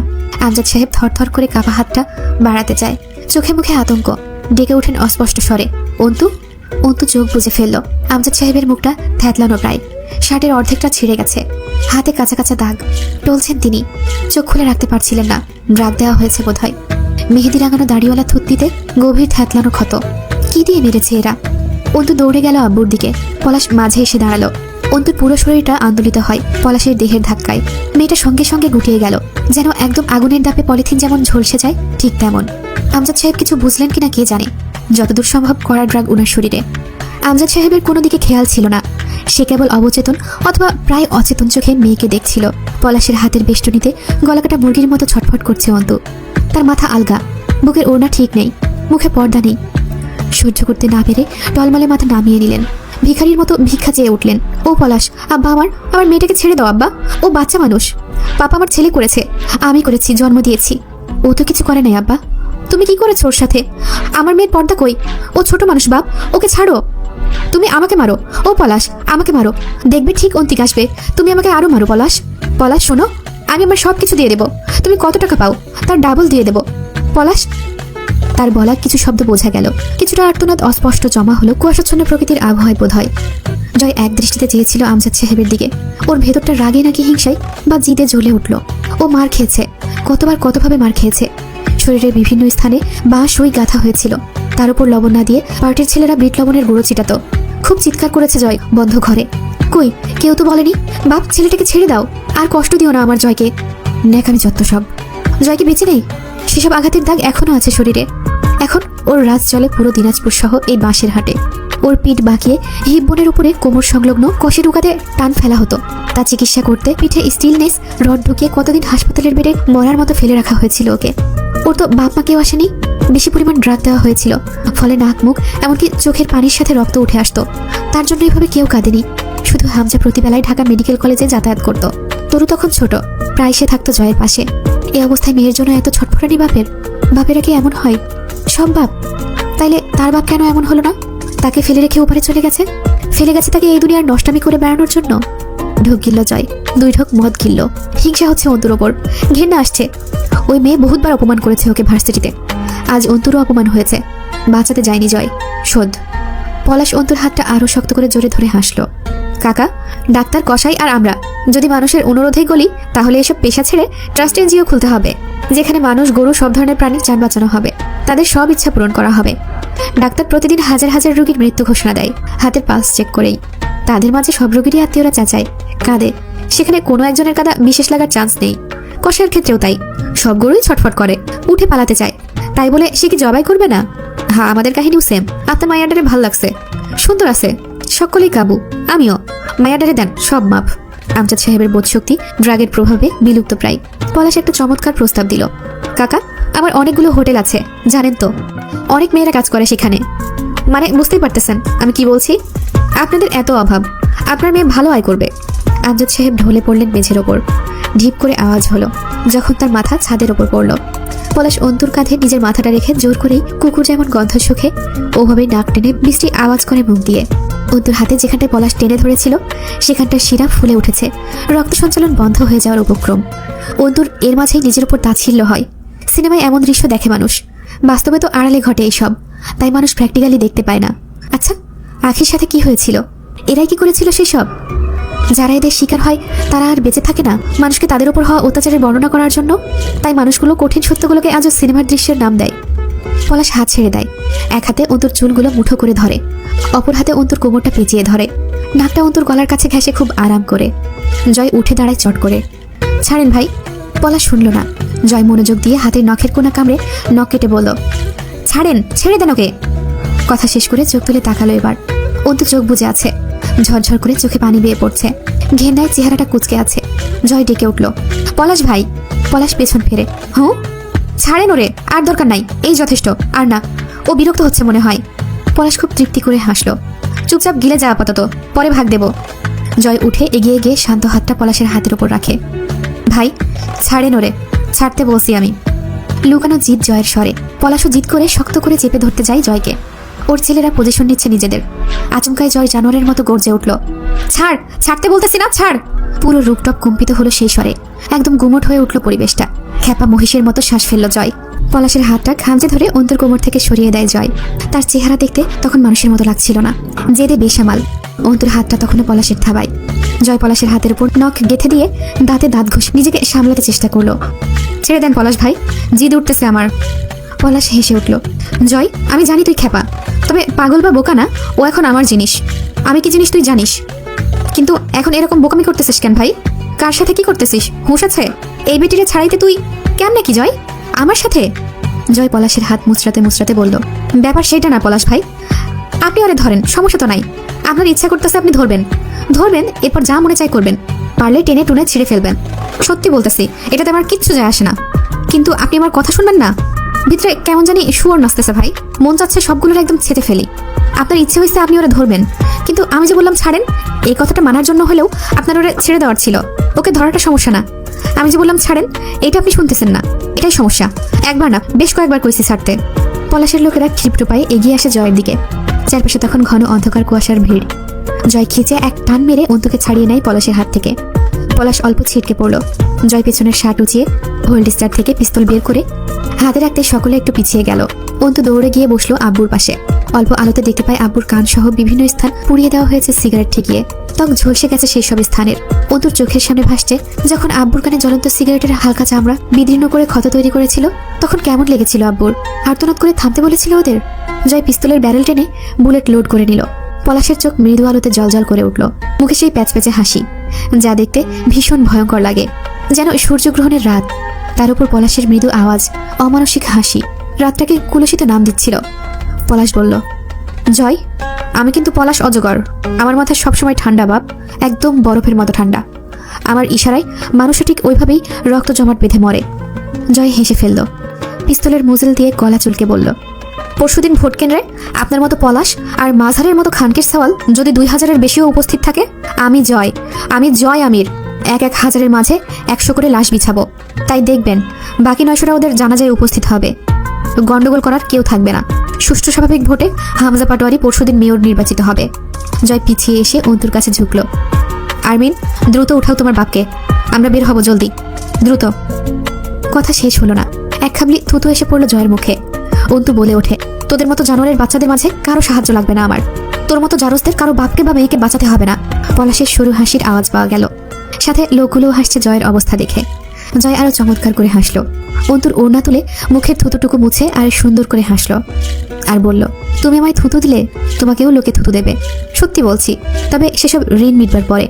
এবার একটু আওয়াজ নিচু করলো জয়, কিন্তু এখন ওঠো জলদি। হাজার হোক আমি একা। পিস্তলে যতদূর সম্ভব বড়জোর 2-1টা বুলেট আছে। আমি ফাইটিং পারি না অত ভালো। ওঠো, দ্রুত ওঠো, আমি সাহায্য করবো তোমার বাপকে উঠাতে। বিল্ডিং থেকে বেরিয়ে এলো ওরা। তখন এশার আজান পড়ছে চারিদিকে। কুয়াশাচ্ছন্ন প্রকৃতি, ঠান্ডায় অন্তু থরথর করে কাঁপছিল, কিন্তু চেহারা উদ্দীপনাহীন। ক্ষতবিক্ষত আমজাদ সাহেবের অচেতন বিশাল দেহটা বহন করা মানসিকভাবে ক্ষতবিক্ষত অন্তুর পক্ষে অসম্ভব। আমজাদ সাহেব এখনো পুরোপুরি অবচেতন। সিঁড়ি দিয়ে যখন ওনাকে নামাচ্ছিল, জয় বলল, এখানে নিয়ে আসার অল্পক্ষণ আগেই ড্রাগ দেওয়া হয়েছে হয়তো। অন্তু তাকালো না, তার ভয় হচ্ছে। জয় এখন তাকে কোথায় নিয়ে যাবে? সে এক কুকুরের কাছ থেকে ছাড়া পেয়ে আরেক নেকড়ের সাথে পথ চলছে না তো? অন্তুর শুধু চোখের সামনে ভাসছে জয়ের চোখের সেই লোলুপ দৃষ্টি, যখন তার পর্দা টানা হচ্ছিল। কি বিশ্রী আগ্রহ নিয়ে চেয়েছিল জয় আমির। জয় যখন আমজাদ সাহেবকে তুলে নিয়ে বেরিয়ে আসছিল, পলাশ কিছু বলেনি। হয়তো পিস্তল অথবা জয়ের খ্যাপা স্বভাবের জন্যই কিছু বলেনি তৎক্ষণাৎ, অথবা রহস্য। জয়ের জানা নেই পলাশের শিকার ছিনিয়ে নেওয়ার প্রেক্ষিতে পলাশ কি করতে পারে তার বিপরীতে। সিঁড়িটা ঘুটঘুটে অন্ধকার ছিল। একবার পা ফসকালে তিনজনেরই ঘাড়ে শিরা ছিঁড়ে মরার চান্স ছিল। জয় আমজাদ সাহেবকে নিজের লম্বাটে শরীরের সাথে ঠেকনা দিয়ে দাঁড় করিয়ে পকেট থেকে মোবাইল বের করে ফ্ল্যাশ অন করে অন্তুর হাতে দিয়ে বলল, এটা ধরো। অন্তুর বুকের ধরফরানি তখনও থামেনি, আর না ঘেন্নার আগুন নিভেছে। তবুও সে যান্ত্রিক হাতে ধরল ফোনটা। গোটা ঘটনার হিসেব মিলছে না। তার মনে হচ্ছে এখানে যা দেখা গেছে তার চেয়েও বেশি অদৃশ্যমান ঘাপলা ঘটনায় ভরপুর। অন্তু আব্বুর এক বাহু আগলে ধরে দাঁড়িয়েছিল। আমজাদ সাহেব অচেতন, ব্যথা বোধহয় টের পাচ্ছেন না। অন্তু আব্বুর এক পাশ আগলে ধরে দাঁড়িয়েছিল। কিন্তু অন্তুর বুকের ব্যথাটা উপশমের ওষুধ কোথায়? এই বিদারক ঘা কি জীবনে ভরাট হবে? জয়ের হুট করে মাথায় এলো, সে এসব করছে কেন? ননসেন্স কাজকর্ম। সে যুব সেবক হিসেবে এসব করতেই পারে, তবে সেটা খেয়াল মতো। তাই বলে আর্মিনের বাপের সাহায্য? একবার তীব্র ঘৃণার চোখে দেখলো আর্মিনকে। চোখ দুটো আক্রোশে জলজল করে উঠল। অন্তু টের পেল ঠান্ডায় বা আতঙ্কে তার হাত এবং হাঁটু খুব বাজেভাবে কাঁপছে। শরীরের চাদরটা ওখানেই ধস্তাধস্তিতে পড়ে গিয়েছিল। এখন এক টুকরো ওড়না আছে বুকে, মাথায় কিচ্ছু নেই। সে অল্প একটু ওড়না মাথায় তুলে রাখলো। অভ্যাসবশত যেই মুখটা আবৃত করার জন্য আপনা আপনি হাতের ওড়না মুখে উঠে যাচ্ছিল, সঙ্গে সঙ্গে হাত নামিয়ে ফিক করে হেসে ফেলল। চোখে এসে পানি জমলো একদলা। ভেতরের যন্ত্রণারা ধিক্কার দিয়ে উঠল ওকে। বোকা মেয়ে, তুই তো জবাই হয়ে গেছিস। তোর আর কি কিছু বাকি আছে? মুখ ঢেকে এখন আর নাটক না করলেই নয়। যা সংরক্ষিত রাখতে হয় তা শতভাগ অক্ষত রাখতে হয়। সেখান থেকে একরত্তি দানা খসে পড়লেও সংরক্ষণের মান হারায়, সেটা অসংরক্ষিত হয়ে যায়। এই আবরণ খোলার পর তা দর্শনে কতগুলো পুরুষ মজা লুটেছে। নাটক না করে সামনে হাঁট। 22 বছরের এই সংরক্ষণের খোলসে আজ ইঁদুর ঢুকেছে। তাও সেই ইঁদুর তাড়িয়েছে কে জানিস? আরেকটা পশু, যে তোকে ধরলে হয়তো শুধু তোর সম্ভ্রমই নয়, বোধহয় গোটা তোকেই খাবলে খেয়ে ফেলবে। বাঁশের ঝাড়টার দিকে তাকিয়ে সিগারেটে লম্বা লম্বা টান দিচ্ছিল মোস্তাকিন। সামনে চোখ যেতেই মনে হলো অন্তু আসছে। একা নয় সে, তার পাশে আরো দুটো পুরুষ অবয়ব। চট করে হোল্ডিস্টারে হাত গেল, পিস্তলটা বের করেই তাক করে ধরল। জয় হেসে উঠল। আরে আরে, মুস্তাকিন সাহেব যে। হাসি থামিয়ে মিছামিছি গম্ভীর হলো। ভেতরে যাননি কেন? আর একটু হলেই খানিকর 3টা লাশ উদ্ধার করতে হতো আপনার। আমাদের কথা না হয় নাই ভাবলেন, অন্তত লেডিসটা। এই পরিস্থিতিতেও এমন নোংরা মস্করা অবশ্য জয়ের কাছে আশা করাই যায়। অন্তুর দিকে তাকিয়ে মুস্তাকিনের মুখ কালো হয়ে এলো। পরমুহূর্তেই দ্রুত আমজাদ সাহেবকে আগলে নিল জয়ের কাছ থেকে। অন্তুর মুখটা মুস্তাকিন প্রথমবার দেখল, ক্ষণকাল চোখ ফেরালো না। জয় সিগারেট ধরিয়ে একপাশে গিয়ে দাঁড়ালো। আমজাদ সাহেবের নড়বড়ে দেহটা দুজন কনস্টেবলের ভারে দিয়ে শরীরে থাকা চাদরটা খুলে অন্তুর দিকে এগিয়ে দিল। অন্তু যন্ত্রের মতো হাত বাড়িয়ে চাদরটা নিয়ে গায়ে জড়িয়ে নেয়। মুস্তাকিন প্রায় রুষ্ট কণ্ঠে বলল, মুখ ঢেকে নিন অন্তু, এখানে কি হয়েছিল পরে শুনছি। অধিকার বোধ অথবা কর্তব্য, যাই হোক কিছু একটা ছিল মুস্তাকিনের কণ্ঠে। জয় মুস্তাকিনকে বলল, তো যান তাহলে, আমার গাড়ি আসবে। ভিআইপি লোক তো। চোখ মারলো কথা শেষে। মুস্তাকিন হাসলো, খুব শীঘ্রই দেখা হবে। জয় মাতালের মতো কাঁধ দুলালো। ওরা চলে যেতেই জয় পেছনে তাকায়। পুরনো দোতলার রূপটপ থেকে পলাশের জলজলে চোখ দুটো যেন জয়কেই দেখছিল। পুরো দলসহ দাঁড়িয়ে দেখছে এদিকের কাণ্ড। আমজাদ সাহেবকে একটা প্রাইভেট হাসপাতালে ভর্তি করালো মুস্তাকিন। সে লোক পাঠিয়েছে রাবেয়াকে আনতে। রাত 10টা বাজবে। অন্তু বসেছিল বেঞ্চের ওপর। বেশ কিছুক্ষণ নির্লজ্জর মতো দেখলো মুস্তাকিন মেয়েটাকে। আসলেই যা সহজে পাওয়া যায় না, তা হুট করে পেয়ে গেলে মানুষের আগ্রহ পেয়ে বসে। মুস্তাকিনও রেহাই পেল না সেই আগ্রহ থেকে। অন্তুকে দেখা যায় না, আজ যাচ্ছে। যদিও বিষয়টা মুস্তাকিনের ভালো লাগছিল না। ধীরে হেঁটে এসে অন্তুর পাশে বসলো। রক্ত শুষে বেরিয়ে গেলে মানুষের মুখের বর্ণ যেমন হয়, অন্তুরও তেমন হয়েছে। প্রাণ নেই মুখে, উদ্দীপনার বড্ড অভাব। হাঁটুর ওপর 2 হাত একত্র করে তুতনি ঠেকিয়ে আনমনে চেয়ে আছে। অন্তুর দেহ এখানে বসা ছিল, তার নজর ছিল না এই জগতের কোথাও। প্রথমের কিছু বছর অন্তিকের অস্বাভাবিক হয়ে যাওয়া, তারপরে সেদিন তার নিখোঁজ হওয়া, এরপর আব্বুর, এরপর অন্তুকে ডাকা। বাকিটা আরো ঘোলাটে। জয়ের আচরণ আরো রহস্য বাড়িয়ে দিচ্ছে। হিসেবটা সাধারণভাবে সমাধান করা যাচ্ছে না, কোথাও একটা কিন্তু থেকে যাচ্ছে। স্যারকে ওরা কেন নিয়ে গিয়েছিল? মুস্তাকিন মেঝের দিকে ঝুঁকেই বলল। অন্তু বলল, কথা বলতে ইচ্ছে করছে না। এক রোখার মতো করেই বলে উঠল মুস্তাকিন, আপনার ইচ্ছেটাকে প্রাধান্য দিতে ইচ্ছে করছে না আমার, বলুন। অন্তু সেই নিস্তেজ স্বরেই কিছুক্ষণ পর বলল, ইচ্ছে দুজনের দুটো, কারটাকে প্রাধান্য দেব? এ পর্যায়ে জেদি লাগলো মুস্তাকিনকে। আমারটাকে। অন্তু বলে উঠল, জোর করছেন? চোখ তুলে তাকালো অন্তু। মুস্তাকিন চমকে ওঠে। ভয়ানক সেই চোখ, লাল টকটকে, এক ধরনের জেদ ও যন্ত্রণার সংমিশ্রণে ভরপুর। যা ভাবেন তাই। কি হয়েছিল ওখানে? একটু থেমে অপরাধীর মতো বলল, আমার উচিত হয়নি সময় 1 ঘন্টা দেওয়া। আমি ভেবেছিলাম সাধারণ কিডন্যাপিং কেস। অন্তু বলে উঠল, কি করতেন গিয়ে? কিছুই করার ছিল না বলে মনে হয় আপনার?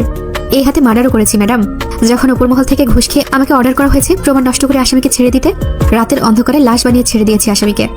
সিনিয়রদের কথা অমান্য করিনি। মুস্তাকিনের কথাবার্তা উগ্র লাগছিল শুনতে। সেই চেনা ভদ্রলোককে ফিরে বেরিয়ে আসছিল এক গোপন বিপ্লবী সত্তা।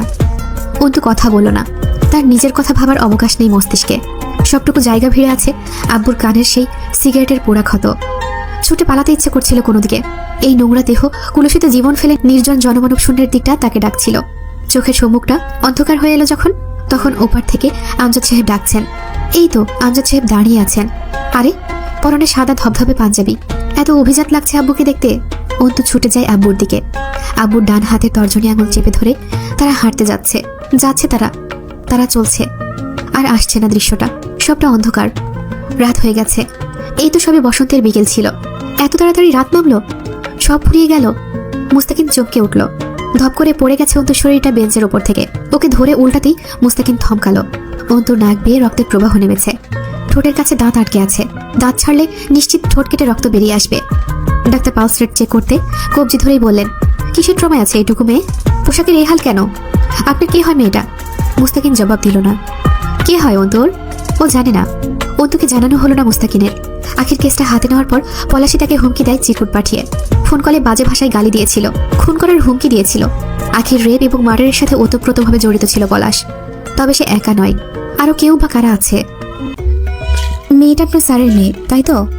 মুস্তাকিন মৃদু মাথা নাড়ল। ডাক্তার কিছুক্ষণ চুপ থেকে বললেন, দেখুন অফিসার, আপনি নিজেই যেখানে উপস্থিত সেখানে পুলিশ কেসে যাওয়ার আগে আপনার সাথে আলাপ করে নিচ্ছি।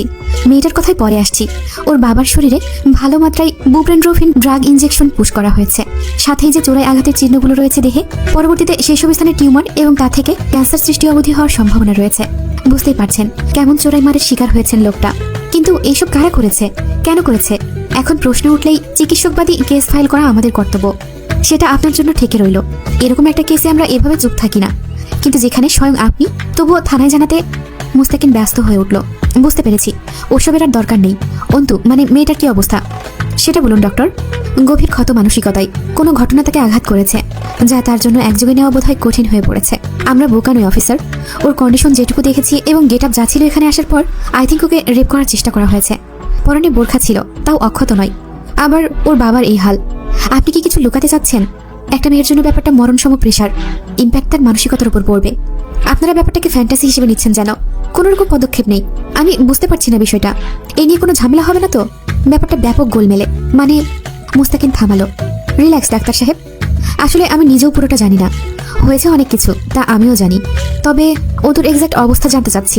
আমিও জানি না কি হয়েছে। ওর কি অবস্থা? ডাক্তার বলল, মানসিকভাবে বিপর্যস্ত হয়ে উঠেছে। প্যানিক অ্যাটাক হচ্ছে বারবার।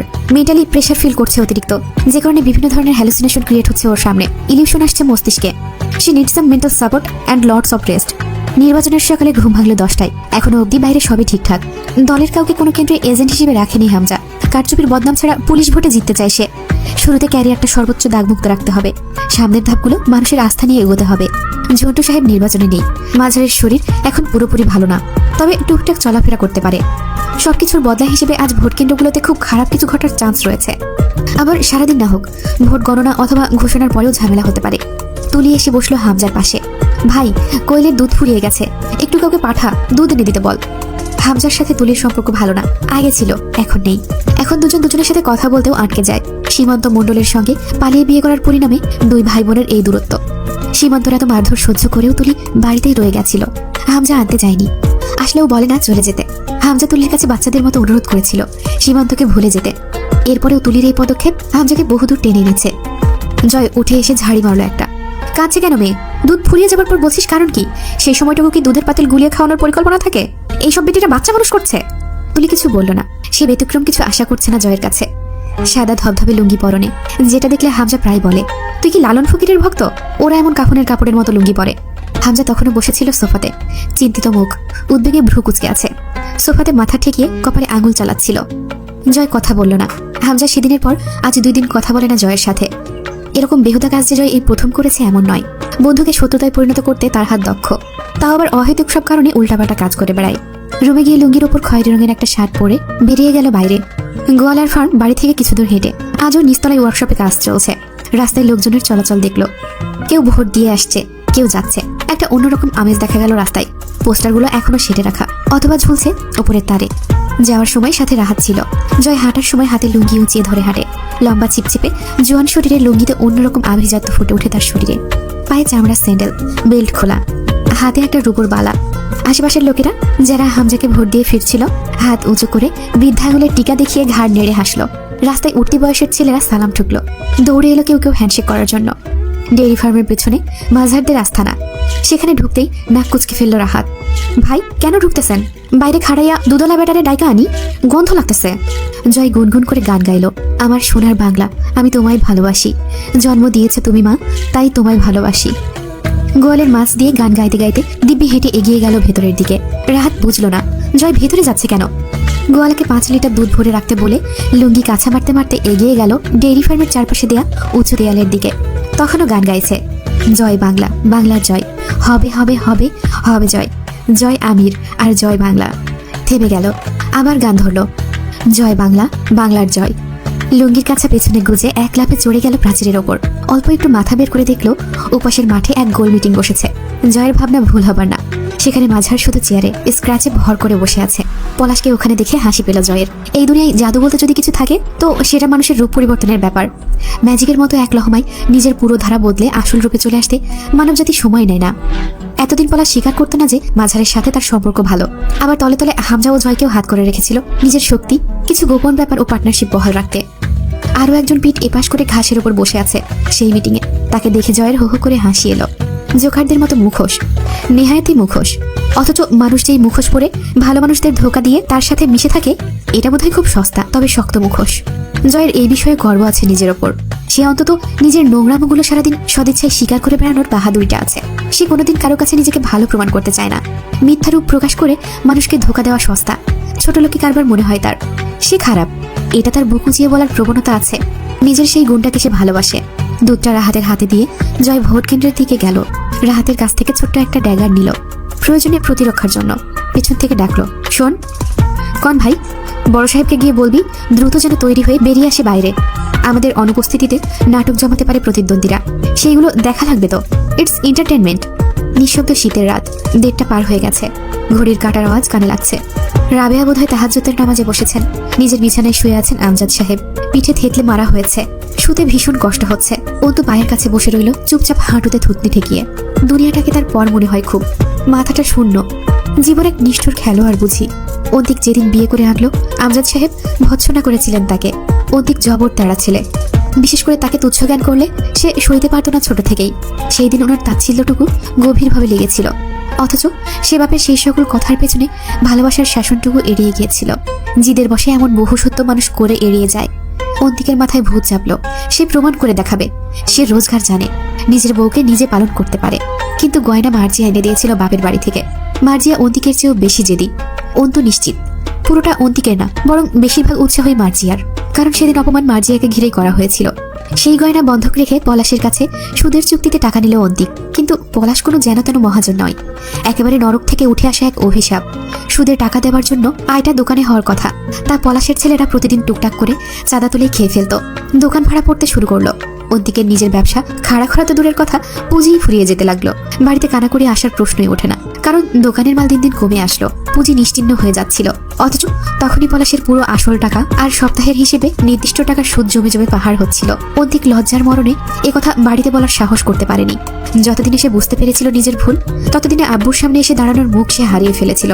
যে আব্বুকে টক্কর দিতে এত কিছু, সেই টক্করের খেলায় যখন তার ধ্বংস নেমে এলো, সে আর আব্বুর সামনে এসে দাঁড়াতে পারেনি। দিন দিন মৃত হয়ে উঠছিল। মার্জিয়া জেদি মেয়ে, তাকে সুখ দেওয়ার ক্ষমতা ছিল না অন্তিকের। সে ঋণে ডুবে প্রায় মৃত।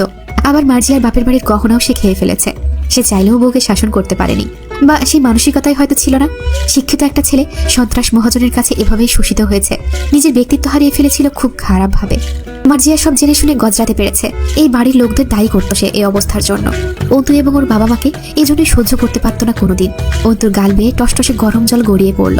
সেই কান্নায় আওয়াজ অথবা মুখের অঙ্গভঙ্গি নেই। এত কিছু হয়ে গেছে, অথচ কোনোদিন আন্দাজ করার সুযোগই পায়নি। ভালোবাসলে মূল্য চুকাতে হয়। আমজাদ সাহেব বাপ হিসেবে সন্তানকে ভালোবাসার দায়ে এই মূল্য চুকালেন। কিন্তু সে কি সে দানে বলি হলো পলাশের হাতে, বনি হিসেবে? এরকম তো কথা ছিল না। তাহলে বড় ভাইকে গোপনে ভালোবাসার দায়, ছোটবেলার সেই সব সুন্দর খুনসুটির দায়, কিসের দায় চুকিয়েছে অন্তু? দূর থেকে বোমাবাজির আওয়াজ আসছে। অন্তু বুঝে হালতো করে ঠোঁট বাঁকিয়ে হাসলো। নিশ্চয়ই জিতে গেছে হামজা। এই মাঝরাতে তারই উল্লাস উদযাপিত হচ্ছে। একের পর এক বোমা আতশবাজি ফুটছে। বিকট আওয়াজে যেন ছাদের উপর এসে পড়ছিল সবগুলো। কয়েকটা গুলিও ফুটলো। আমজাদ সাহেব নড়ে চড়ে উঠলেন।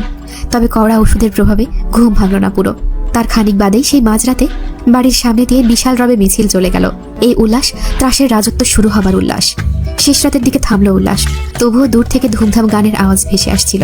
পুরো দিনাজপুর মেতে উঠেছিল যেন উৎসবে। ভোজন চলছে, নাচানাচি হচ্ছে, এমন একটা আমেজ ঘরের ভেতর থেকেও টের পাচ্ছিল তারা। কাঁদার পরে মানুষ খুব ক্লান্ত হয়ে পড়ে, তার উপর মানসিক চাপ। রাবেয়া জায়নামাজেই শুয়ে পড়ল। অন্তু বসেছিল ওইভাবেই। এটা চলে আসছে এমন ভাবেই। সে অসুস্থ হলে আমজাদ সাহেব ঘরে আসতেন না, বসে থাকতেন অন্তুর ঘরে সারা রাত। রাবেয়া পাশে ঘুমিয়ে নিত। আমজাদ সাহেব অসুস্থ হলে অন্তু বসে থাকে সেইভাবে। একদম নীরব হয়ে গেছে পরিবেশ। তার উপর ঠান্ডা আবহাওয়া, শীতের রাত। এমন এক ভৌতিক মুহূর্তে দরজায় করাঘাত পড়ল। করাঘাত যেন চাপা হাতে পড়ছে। হাত শব্দ বাঁচাতে চাইছে, সংকোচে জমে গেছে। বেশ কিছুক্ষণ পর্যবেক্ষণ ও ইতস্তত করে খুলতে উঠে গেল রাবেয়া। অন্তুর মস্তিষ্ক আতঙ্কগ্রস্ত হয়ে উঠল। সে মানসিকভাবে অসুস্থ হয়ে পড়েছে। সাহসগুলো একবেলায় দুমড়ে রেখে দিয়েছে পলাশ ও জয় মিলে। প্যানিক কাটেনি। এখনো মনে হচ্ছে এবার তার সাথে আবার কোন নারকীয় ঘটনা ঘটবে। ধীর স্থির পায়ে এক লম্বা পুরুষ ঘরে পা রাখল। তার পায়ে প্রাণ নেই, চোখের দৃষ্টিতে চঞ্চলতা নেই। নজর থেমে আছে বিছানায় শুয়ে থাকা লম্বাটে অসুস্থ শরীরটার দিকে। নিস্তরিত পায়ে এগিয়ে এলো বিছানার দিকে। অন্তু তাকিয়ে দেখল না, শক্ত হয়ে বসলো। এতক্ষণের আতঙ্ক দূর হয়ে এক বুক ঘৃণা তার শির দ্বারা বেয়ে নেমে যাচ্ছিল। পুরুষ অবয়ব ধপ করে বসে পড়ল আমজাদ সাহেবের পায়ের কাছে। আস্তে আস্তে হাত এগিয়ে দিল উনার পায়ের ওপর। বহুদিন পর এই ঘরে প্রবেশ তার। আমজাদ সাহেবের এত কাছে আসা। ঝুঁকে বসে রইল বেশ কিছুক্ষণ।